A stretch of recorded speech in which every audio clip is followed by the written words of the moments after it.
Hey everybody, it's your old pal Mike McGuff. In the spring of 2007, KTRK weatherman Ed Brandon wanted to announce his retirement from television on my blog. Thank you, Ed. Here is some never-before-heard audio from my interview with Ed Brandon. Mayor Louis Welch was in the television station for some reason, and I've forgotten the reason. Our general manager, Ken Johnson, arranged, as a surprise to me, for Louis Welch to stand on a ladder behind the weather set, and at the point where I gave the forecast and said whatever the chance of rain was, the mayor poured a bucket of water down on me and said, "You never get that right. Just face it, it's always 50%. It's either going to rain or it's not going to rain." And it was a big joke. But the manager of the television station did that. That was his idea. There were other times when we would do interesting things. Most of the time, Dave and Bob and I were able to make things look spur of the moment. Most of the time, they were not spur of the moment. They were planned usually in the commercial break before we did them.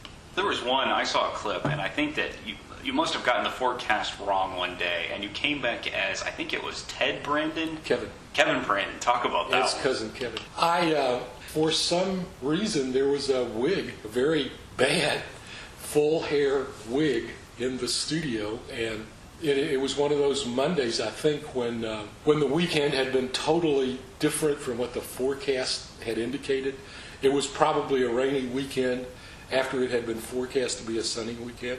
And Dave and Shara turned to me for the weather segment, and when the camera came on me, I was wearing the wig. And they said, "Ed, what's the weather?" And I said, "Ed couldn't be here today. I'm his cousin Kevin."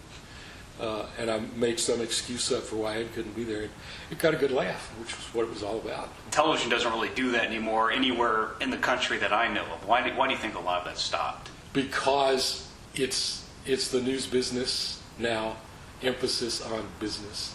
It's just much more serious now. I hate to talk about my past as being a golden age, but I consider myself incredibly fortunate to have lived through, well, as a listener and a viewer, through the 60s, and then as a participant through the 70s and 80s on television in Waco, television and radio in Houston. And those were some great times. What's it like going out there every night and being that you are so popular in the city and just doing the weather, being on television? I mean, obviously only a few people understand that. It's the little 8-year-old boy inside me would never believe I would say this, but it's routine, it's life, it's what I do, it's home. It is as natural as getting up and brushing my teeth, and it is as much fun, and I get as much pleasure from it today as I did the first day I did it.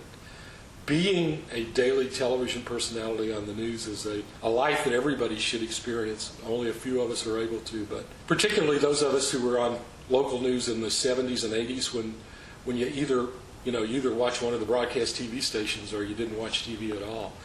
And there was nowhere you could go that people didn't recognize you, and you could drive anywhere within 75 miles of Houston and everybody knew your name.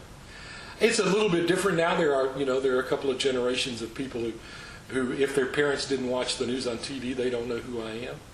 But still, it's to be in the fourth largest city of the country and to have a sizable percentage of the population know you and feel like you're their friend it doesn't suck, as Robin Williams would say. It's nice. What has made you so successful? A lot of people will be reading this who, are in weather or want to be in weather. What would be your secret? Unfortunately, I'm not a good example of somebody to get into the weather business. These days, if you want to be a meteorologist on TV, you have to be a meteorologist on TV. You've got to get a background in science, and you've got to study meteorology, or at least go to an institution that trains you in broadcast meteorology. That's what you have to do. As for me, a lot of it is being in the right place at the right time. When I was on that UHF station doing the weather in Austin, and I'll tell you how serious they were about doing the weather in Austin. This was 1969, 1970. I did the 6 o'clock weather live. The station had 2 color cameras, 2 old Norelco color cameras.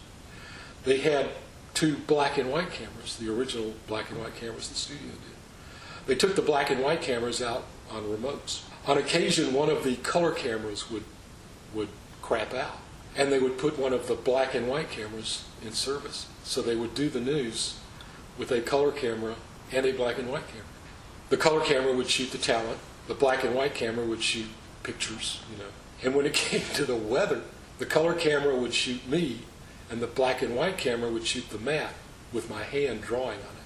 So you would go from a color picture of my face to this black and white picture of my hand, like it's from an old science fiction movie, drawing on the map. That's how serious they were about the weather.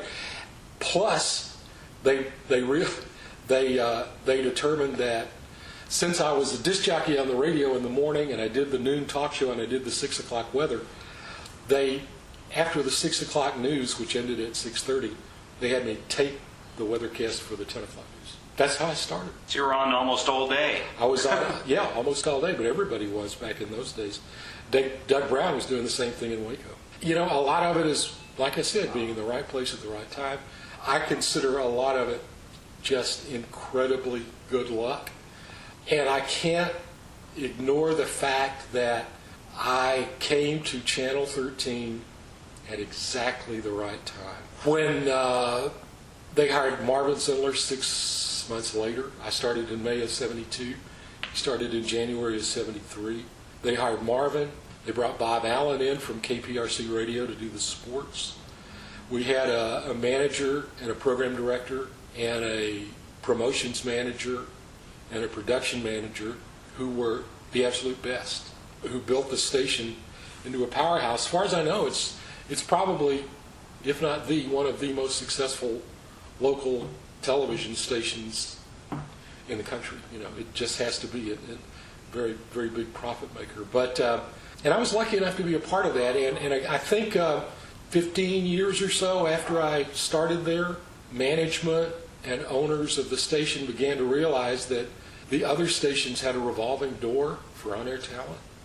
And so then familiar faces became an asset to the corporation. So it became beneficial to keep Dave and me and Marvin and Shara and Bob and all of those people on the air. And because of that phenomenon, when I screwed up, they brought me back. If it hadn't been for that, I would never have come back. So I wish I could explain why I am where I am, but I can't. When I was 8 years old, my parents took me to visit a friend who was a disc jockey in Waco. And I saw him, and that just fascinated me, and I wanted to be on the radio. When I was in junior high school, a teacher took me and a group of other students to be on a TV program in Waco. At that point, not only did I want to be in broadcasting, I wanted to be in television too. My goal became live broadcasting. I didn't want to go on and read a script. I didn't want to, I was very specific. In my mind, I realize now, my idols were people like Arthur Godfrey, who would sit. You're too young to remember Arthur Godfrey. Arthur Godfrey was on the radio first, and then they put his program on television, and he literally sat in front of the CBS television camera wearing headphones because he was on the radio, talking into the camera. And that just fascinated me. I love that. Art Linkletter, Gary Moore, people like that. I wanted to be them. And it so happened that I became a disc jockey, then I became a talk show host and a weatherman. And like I said, I have spent every day of my working life, every dollar I've earned as an adult has been doing something that I wanted to do when I was 8 years old. If the people I have worked for ever knew how little I would have settled for to do those jobs, I would have nothing, because the money was gravy. The job, the broadcasting that's my life. I love it.